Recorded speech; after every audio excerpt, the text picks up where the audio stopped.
The federal government has the power to control the border. And Tom Homan's like, hey, you know what? If you're leaking stuff, if you're getting in the way of federal agents that are trying to do their jobs, you're going to wind up in cuffs. You hear that, Leticia? When they come to they cross the line of impediment, and that's why I'm working very close, starting this morning with Department of Justice, and where do they cross that line of impediment? So they may find themselves in a pair of handcuffs very soon. So working with DOJ on that, get some legal guidance on that. I'm not an attorney. I know what SecOps is about. I know what crossing that line is, but getting DOJ back up on that. So it's something we're looking at right now, Harris. We're not going to tolerate it anymore. This is not a game. When we show up these sites, this is a dangerous job for the men and women of ICE and Border Patrol and all the DOJ agencies. To have that type of interference puts our officers at great risk. Not only the officers, it puts the aliens at great risk because anything can happen when we take our eyes off the goal here. So we're addressing that immediately today. I'm addressing OPSEC today, operational security, how these leaks are happening. We've already identified how this operation got leaked. I'll deal with that today. So, boom. And he's dealing with it. And Pam Bondi's dealing with it. And they're all going to be dealing with Leticia James. Breaking right now, we've learned that Tom Homan believes those leaks are coming from none other than the FBI. Take a look at this. Homan speaking on Hannity. What is our Tom Homan? Tom, where are these leaks coming from? Well, look, we think it's coming from inside. And we know the first leak of Aurora is under current investigation. We think we identified that person. Under investigation right now. The California leak, Secretary Noem, she's correct. Some of the information we're receiving tends to lead toward the FBI. But I talked to the Deputy Attorney General all this weekend.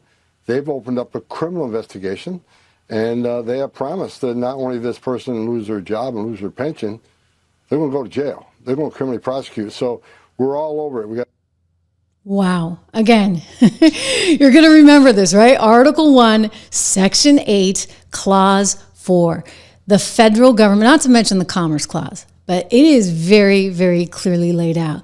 So Homan saying the leaks are coming from the federal government itself. I'll tell you, Kash Patel cannot get there soon enough. Because we've got some problems and these things need to get fixed. And that's what Doge is doing, and that's what Trump is doing, and that's what Pam Bondi is going to be doing, and that's what Pete Hegseth is doing, and that's what Kash Patel is going to be doing. And Scott Bessent, our Treasury Secretary, amazingly there saying, okay, you know what, Doge, go do your thing. And then as we find out where all these problems are, like the FEMA people, which we're going to get to, it all gets exposed. Leslie Kimbrell, thank you so much for your generosity. Leslie Kimbrell has been on this channel from the very, very beginning, and we always appreciate her generosity, her support, and her faithfulness in this program. She's making the point that, wow, it's amazing. Mark Fogel coming back to the USA. This is the teacher that had been held in Russia, and it's just incredible because what Biden couldn't do in 3 years, Trump did it in 3 weeks. Amazing, right? It is wonderful. He has been released. He is returning to the U.S. in an exchange that the White House did announce today. The deal to release Fogel, who had been designated as somebody who was wrongfully detained by the U.S. State Department, being negotiated by one Donald Trump, along with Steve Witkoff, who's a special envoy there to the Middle East. And this is all coming from Mike Waltz, who's the national security advisor to Donald Trump. And it's just a tremendous bit of news. It's a show of good faith, the White House says, from the Russians, and a sign that we're moving to the right direction. We want to end the brutal and terrible war in Ukraine. So just wonderful, wonderful news that this teacher who was wrongfully detained is going to be coming home. And thank you, Leslie, for your support and the mentioning of that, because it's an important story. And I think you got to remember here what's going on. Donald Trump is getting stuff done. I mean, it's amazing. I mean, you even look at just the people that are trying to stampede the border right now. That's not happening. Nobody wants to come here because they know exactly what's going to happen. As soon as they get here, they're going to be not only sent out, you could wind up in Guantanamo Bay or worse, one of the El Salvador prisons. I mean, they're not messing around. They're not messing around. Take a look at what's going on at USAID. You see this video? This was tremendous. They're taking the letters right off the darn building. USAID that was giving out some, 70 billion one year, 40 billion another year to journalists all around the world, including some very important groups right here at home, like the New York Times and Politico.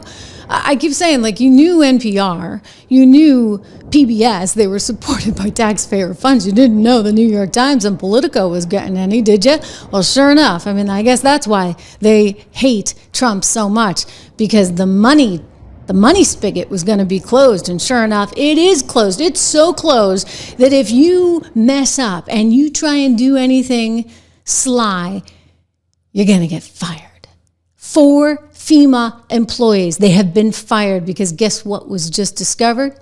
They were trying to send money to New York City hotels. This is unbelievable to me. I mean, 5-star hotels getting $59 million because they need to house illegal people. I mean, what about the money for the hurricane victims in North Carolina or Florida? Forget about them, you know. Those fire victims, right? Out in California, forget about them. No, we're going to get the money to the luxury hotels in New York City to cover the migrants' luxury hotel bills. Donald Trump putting out on Truth Social, FEMA spent tens of millions of dollars in Democrat areas disobeying orders, but left the people of North Carolina high and dry. It is now under review and investigation. The Biden-run FEMA has been a disaster. FEMA should be terminated. It has been slow and totally ineffective. Individual states should handle storms, etc., as they come. Big savings, far more efficient, says the businessman, says the developer, who kind of knows the importance of using local resources and how the local people kind of have a better handle on things. You know, when you can make your government smaller, not bigger, for goodness sakes, it'll be more efficient that way. He wants to get rid of it. On an executive order to begin the process of fundamentally reforming and overhauling FEMA, or maybe getting rid of FEMA. I think, frankly, FEMA is not good.